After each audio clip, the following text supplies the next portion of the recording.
Hello future doctors, I am Pushpa Kumari from सफल institute. आज देखते हैं नीट PYQ क्वेश्चंस जो कि एनाटॉमी इन फ्लावरिंग प्लांट्स हैं। चलिए देखते हैं क्वेश्चन क्या है। Given below are two statements, दो स्टेटमेंट दिया हुआ है। अब हमें ट्रू और फॉल्स बताना है, इसमें कौन सा सही है कौन सा इनकरेक्ट है। Parenchyma is a living but collenchyma is dead tissue. Parenchyma living tissue होता है, वो ग्राउंड सब्सटेंस ग्राउंड टिश्यू होता है और मेजॉरिटी ऑफ प्लांट में जो टिश्यू होता है, मेजॉरिटी ऑफ टिश्यू जो होता है वो पैरेन्काइमा टिश्यू होता है और वो लिविंग होता है। ये तो सही है। बट कोलेनकाइमा जो है, कोलेनकाइमा भी लिविंग टिश्यू होता है और एपिडर्मिस, प्लांट के एपिडर्मिस के बाद जो होता है वो कोलेनकाइमा होता है। और ध्यान रखना है कि कोलेनकाइमा जो है वो सिर्फ डाइकोट में प्रेजेंट होता है, ठीक है। और वो में भी एक होमोजेनियस हो सकता है और में भी एक पैचेज के फॉर्म में भी प्रेजेंट हो सकता है। कोई भी एपिडर्मिस है तो उसके नीचे पैचेज के फॉर्म में भी प्रेजेंट हो सकता है और होमोजेनियस लेयर के फॉर्म में भी प्रेजेंट हो सकता है। ये जो कोलेनकाइमा है वो भी लिविंग टिश्यू होता है, ठीक है। तो ये स्टेटमेंट क्या होगा, इनकरेक्ट होगा। सेकेंड स्टेटमेंट देखते हैं क्या है। Gymnosperm lack xylem vessels but presence of xylem vessel is characteristic of angiosperm. जो जाइलम वेसल्स होता है वो जिम्नोस्पर्म में एब्सेंस होता है, ठीक है। और जो प्रेजेंस ऑफ जाइलम वेसल्स होता है वो कैरेक्टरिस्टिक ऑफ एंजियोस्पर्म होता है। ये स्टेटमेंट बिल्कुल सही है। जाइलम वेसल्स क्या करता है, जाइलम वेसल वाटर कंडक्शन में हेल्प करता है। पानी हम लोग कोई भी वाटर प्लांट में अगर डालते हैं तो वो क्या होता है, जाइलम वेसल्स और ट्रैकिस के हेल्प से वाटर ग्राउंड से लीफ तक पहुंचता है, ठीक है। तो इसमें क्या है, जाइलम वेसल्स जिम्नोस्पर्म में लैक होता है, ये स्टेटमेंट बिल्कुल सही है और ये एक कैरेक्टरिस्टिक फीचर ऑफ एंजियोस्पर्म है, तो ये स्टेटमेंट बिल्कुल सही है। अब हमें ऑप्शन एलिमिनेट करना है, ठीक है। ऑप्शन 1 इज ट्रू, नहीं, इनकरेक्ट है। ऑप्शन 1 इज फॉल्स, सही है। ऑप्शन 2 इज ट्रू, तो क्या होगा ऑप्शन। आइए देखते हैं नेक्स्ट क्वेश्चन क्या है। Match list 1 with list 2। List 1 में कुछ ऑप्शन है, हमें लिस्ट 2 से मैच करना है। ग्लूटाथोन सेल के प्लाज्मा मेम्ब्रेन में होता है और वो हेल्प करता है ग्लूकोज का ट्रांसफर, ग्लूकोज को सेल के आउटर साइड से इनर साइड में ट्रांसफर होने में हेल्प करता है, ठीक है। एक्स्ट्रा सेलुलर से उसको इंट्रा सेलुलर में ट्रांसफर करता है ग्लूकोज। तो क्या होगा, enable glucose transfer into the cell. Glucose को सेल में एंटर करने में हेल्प करता है, ठीक है। इंसुलिन क्या है, इंसुलिन तो मोस्ट कॉमन ये हार्मोन है, ठीक है। इंसुलिन हार्मोन होगा। ट्रिप्सिन क्या है, ट्रिप्सिन एक एंजाइम है जो हेल्प करता है प्रोटीन डिग्रेडेशन में, प्रोटीन को अमीनो एसिड में ब्रेक डाउन करने में हेल्प करता है, ठीक है। तो क्या होगा, ये एंजाइम है collagen extra cellular ground matrix.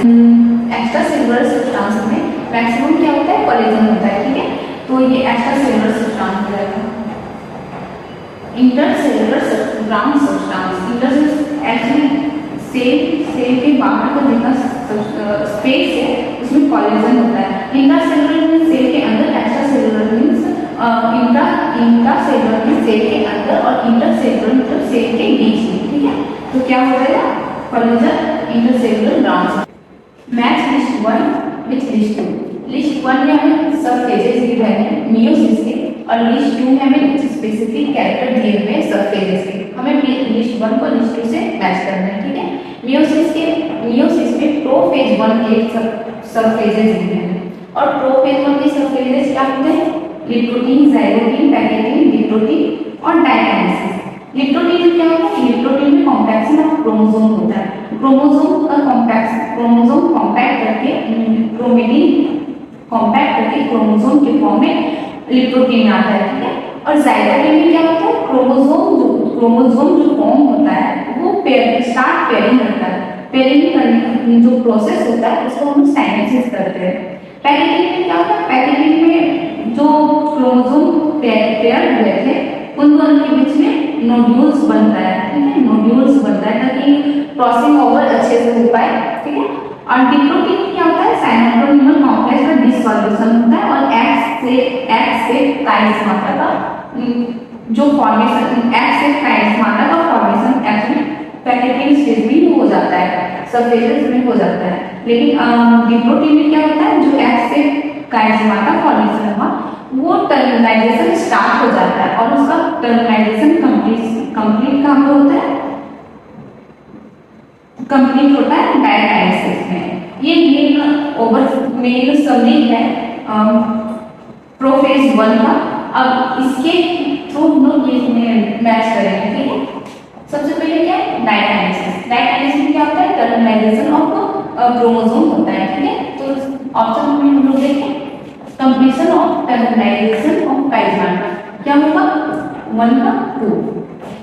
Packeting, packeting में क्या बताया था, क्रोमोसोम जो होमोलोगस क्रोमोसोम जो होता है, होमोलोगस क्रोमोसोम यहाँ पे देख सकते हैं, उसमें होमोलोगस क्रोमोसोम में नॉन सिस्टर क्रोमेटिड्स के बीच में एक्स से काइनेमाटा का फॉर्मेशन होता है, सो दैट कि ये क्रॉसिंग ओवर कर सके और एक्स से काइनेमाटा का फॉर्मेशन होगा ताकि वेरिएशन प्रोड्यूस हो सके, ठीक है। तो क्या होगा, पैकेटिंग नोड्यूल फॉर्मेशन होता है। तो नोड्यूल फॉर्मेशन किसमें होगा, अपीयरेंस ऑफ रिकॉम्बिनेशन नोड्यूल्स, ठीक है। और जाइगोट में क्या होता है, होमोलोगस क्रोमोसोम पेयरिंग स्टार्ट करता है। तो क्या होगा इसमें, साइटोनिमल कॉम्प्लेक्स फॉर्मेशन, साइटोनिमल कॉम्प्लेक्स फॉर्मेशन क्या हो जाएगा, 3 का 1 हो जाएगा। लिप्टोटीन में क्या होता है, जो क्रोमेटिन होता है स्टार्ट कॉम्पैक्शन, वो कॉम्पैक्शन होता है और क्रोमोसोम का फॉर्मेशन करता है, क्रोमोसोम के फॉर्म में आता है, ठीक है। तो लिप्टोटीन का क्या हो जाएगा, chromosomes look like a thin thread. Actually क्या होता है ना, लिप्टोटीन में प्रोसेस कंटिन्यू रहता है, तो स्टार्ट में ईयरली प्रोसेस में हम लोग बोल सकते हैं, ईयरली लिप्टोटीन स्टेज में क्रोमोसोम जो है वो थिन थ्रेड के फॉर्म में रहता है, ठीक है। तो क्या होगा, 4 का 3। अब हम लोग मैच कर सकते हैं, 1 2 3 4, 1 का कितना है, 2 का एक्चुअली 4 एंड 3 1 और 4 का 3। चलिए देखते हैं नेक्स्ट क्वेश्चन क्या है। Given below are two statements, statement 1 and statement 2 में यहाँ पे गिवन है और बताना है इनमें से कौन सा स्टेटमेंट करेक्ट है कौन सा इनकरेक्ट है, ठीक है। Statement 1, chromosome gradually visible under light microscope during diplotene stage. यहाँ बताया कि जो क्रोमोसोम है वो ग्रेजुअली विजिबल होता है कौन सा स्टेज में, लिप्टोटीन स्टेज में। तो ये स्टेटमेंट बिल्कुल करेक्ट है, क्योंकि लिप्टोटीन और जाइगोटिक स्टेज जो होता है वो लाइट माइक्रोस्कोप से देख सकते हैं और फर्दर जो स्टेज होते हैं, स्टेजेस होते हैं मियोसिस के, वो हमें इलेक्ट्रॉन माइक्रोस्कोप से दिखते हैं, ठीक है। तो ये स्टेटमेंट बिल्कुल करेक्ट होगा। Next statement, the beginning of diplotene stage is recognised by dissolution of synaptonemal complex. Synaptonemal complex जो होता है वो कौन से सब फेज में होता है, वो पैकेटिंग में फॉर्मेशन होता है और उसमें नोड्यूल्स में फॉर्मेशन होता है। नोड्यूल सभी पहले वाले क्वेश्चन में हम लोग देखे थे, नोड्यूल फॉर्मेशन किसमें होता है, पैकेटिंग स्टेज में होता है और उसका डिसॉल्यूशन किसमें होता है, डिसॉल्यूशन होता है, स्टार्ट होता है डिसॉल्यूशन डिप्लोइडिंग स्टेज में, कंप्लीशन होता है डायकाइनेसिस में, ठीक है। तो ये सेकंड स्टेटमेंट क्या होगा, सेकंड स्टेटमेंट भी बिल्कुल सही होगा, इसको बोथ स्टेटमेंट करेक्ट है। बोथ स्टेटमेंट्स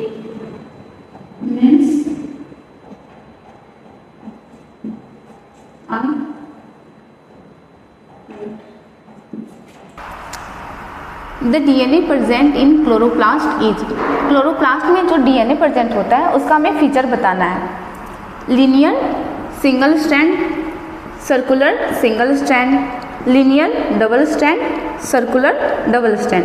क्लोरोप्लास्ट में जो डीएनए होता है वो सर्कुलर फॉर्म में होता है और वो डबल स्ट्रैंड होता है, तो इसका आंसर क्या होगा, लीनियर नहीं, सर्कुलर सिंगल स्ट्रैंड, ये भी नहीं होगा, linear double strand, circular double strand, तो क्या होगा सर्कुलर एंड डबल स्ट्रैंड। अब हम इसको देखते हैं कि मेन डीएनए से ये डिफर कैसे करता है और एक्चुअली क्लोरोप्लास्ट में जो डीएनए है उसका इम्पोर्टेंस क्या है। ठीक है, जो मेन कोई भी एक ये सेल है, ये क्लोरोप्लास्ट है और ये न्यूक्लियस है। न्यूक्लियस में जो डीएनए, मेन सेल में जो डीएनए होता है वो लीनियर होता है और जो क्लोरोप्लास्ट में डीएनए होता है वो सर्कुलर होता है। ये क्लोरोप्लास्ट के अंदर जो डीएनए है उसका इम्पोर्टेंस क्या है। क्लोरोप्लास्ट में जो प्रोटीन बनते हैं अप्रॉक्स 10% 10 to 12% जो प्रोटीन बनता है वो सेल के अंदर ही वो क्लोरोप्लास्ट के अंदर ही बनता है और जो रिमेनिंग प्रोटीन्स रिक्वायरमेंट होता है वो मेन सेल के थ्रू होता है। ठीक है, और इसमें प्रोटीन बनने के लिए जो मैकेनिज़्म होता है जैसे आरएनए, राइबोसोम वगैरह, राइबोसोम भी होता है। ठीक है, तो राइबोसोम जो मेन राइबोसोम से भी डिफर कर जाता है। जो क्लोरोप्लास्ट में राइबोसोम होता है वो 70S राइबोसोम होता है और जो मेन सेल में होता है वो 80S राइबोसोम होता है। इसका आंसर क्या होगा? Circular and double strand. चलिए देखते हैं next question. Match list 1 with list 2। List 1 में हमें कुछ प्रोसेस दिया हुआ है और बताना है कि वो प्रोसेस सेल के कौन से ऑर्गेनेल्स में होता है। ठीक है, citric acid cycle. Citric acid cycle को हम लोग TCA साइकिल भी कहते हैं और ये प्रोसेस कहाँ पे होता है? ये प्रोसेस माइटोकॉन्ड्रिया के मैट्रिक्स में होता है, माइटोकॉन्ड्रिया के मैट्रिक्स में। तो क्या होगा? Mitochondrial matrix. सेकेंड क्या है? Glycolysis.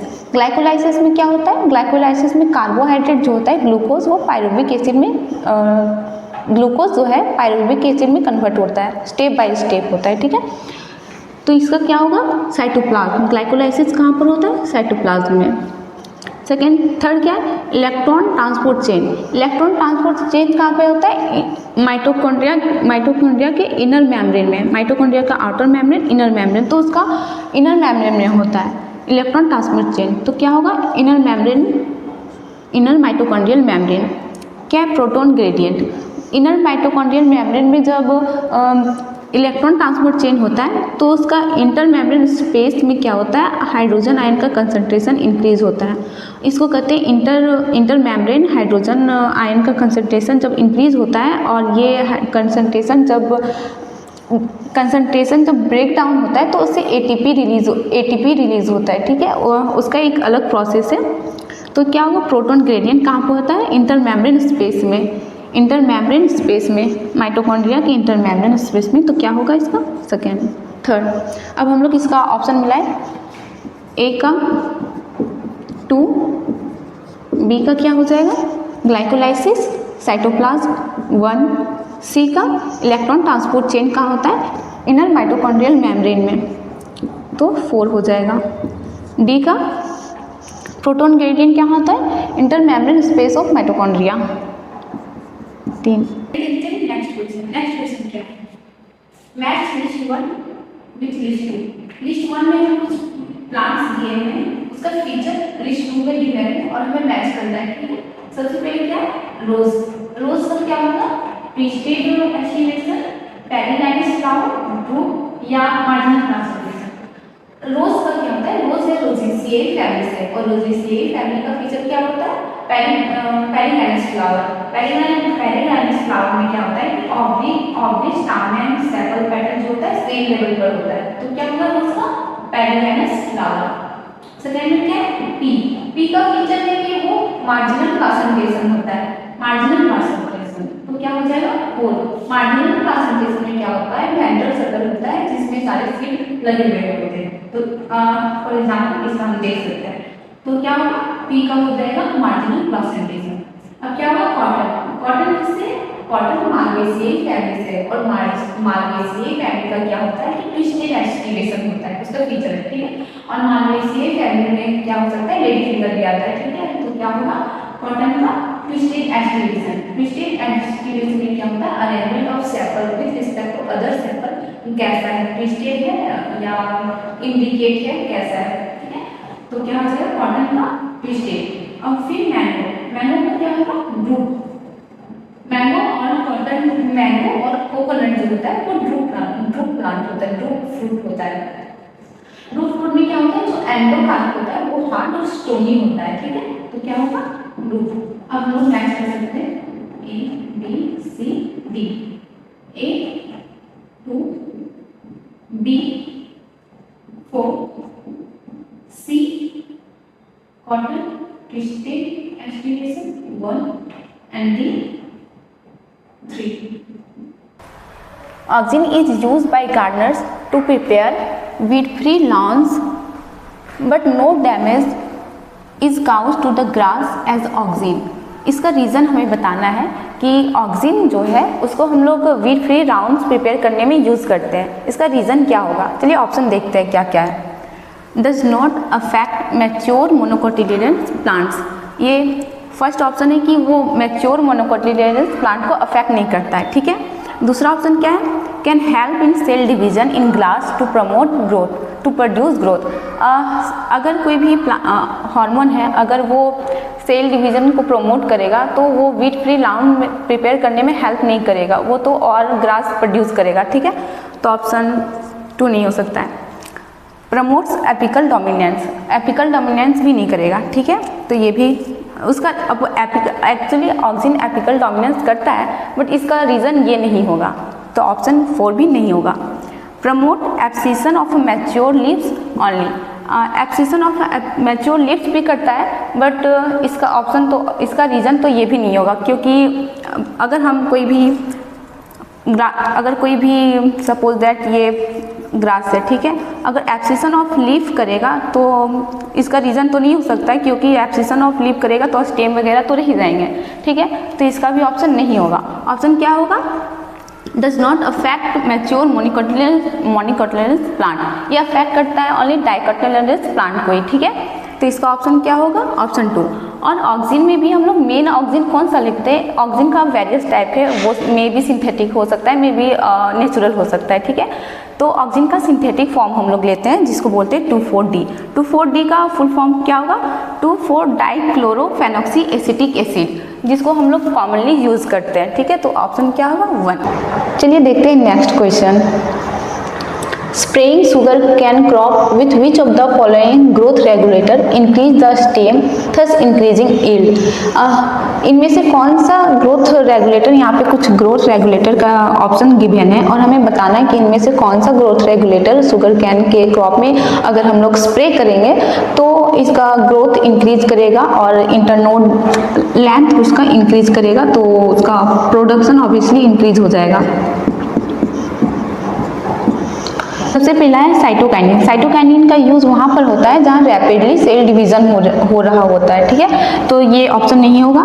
Abscisic acid, abscisic acid तो एब्सिशन और डॉर्मेंसी में यूज़ होता है, ये भी नहीं होगा। ऑक्सिन, ऑक्सिन मेनली यूज़ होता है ऑक्सिन मेनली यूज होता है रूट प्रोडक्शन में, टिश्यू कल्चर में, तो ये भी नहीं होगा। और जिबेरेलिन्स को जिबेरेलिक एसिड भी कहते हैं। मोस्ट कॉमन यूज जिबेरेलिक एसिड क्या है, GA3 है, इसका ऑप्शन होगा जिबेरेलिक एसिड, ऑप्शन 4। जिबेरेलिक एसिड का और भी हम लोग फंक्शन बता सकते हैं, जैसे माल्टिंग में यूज होता है, बोल्टिंग चैप्टर से। चलिए देखते हैं क्वेश्चन क्या है। Match list 1 with list 2। List 1 में कुछ डेफिनेशन दिए हैं और लिस्ट 2 में उसका नाम दिया हुआ है, तो हमें मैच करना है, ठीक है। सबसे पहले क्या है, 2 और more alternative forms of a gene.